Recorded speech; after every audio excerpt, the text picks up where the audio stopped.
কড়াইতে সরষের তেল দিয়ে দিলাম। আলুগুলো ভেজে তুলে নেব।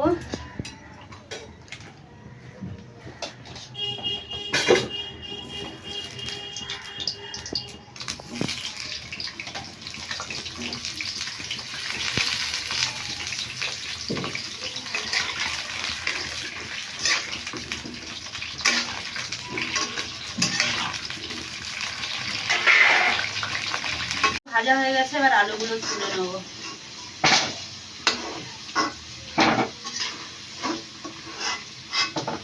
তো এখানে গোটা গরম মশলা, আমি তেলের মধ্যে গোটা গরম মশলা দিয়ে দিলাম।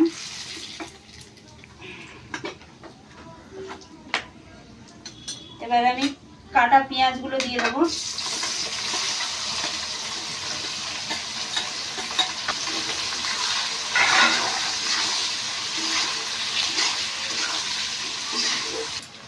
এখানে আমি শুকনো লঙ্কা, আদা, রসুন বাটা আছে, তো শুকনো লঙ্কা, আদা, রসুন বাটা দিয়ে দিলাম পরিমাণ মতো।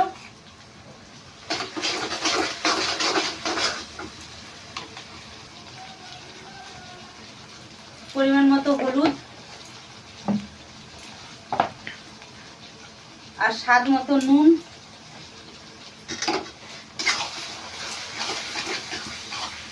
দিয়ে নাড়িয়ে চাড়িয়ে এবারে মাটনগুলো দিয়ে দেবো। এগুলো একদম কচি পাঠা, মানে 6-7 কেজি ওজনের।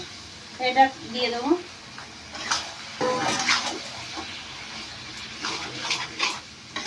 দিয়ে ভালো করে কষিয়ে নেব। এর পরিমাণ মতো একটু টক দই দিয়ে দিচ্ছি।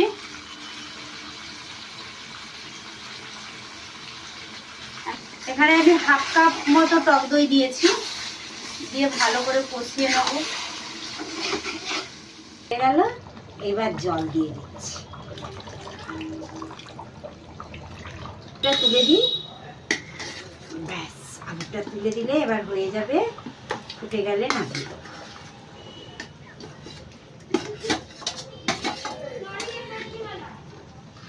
লাল লাল ঝোল ঝোল হয়েছে, লাল লাল ঝাল ঝাল মটনের তরকারি। গন্ধটা অনেক এখনই সুন্দর উঠেছে।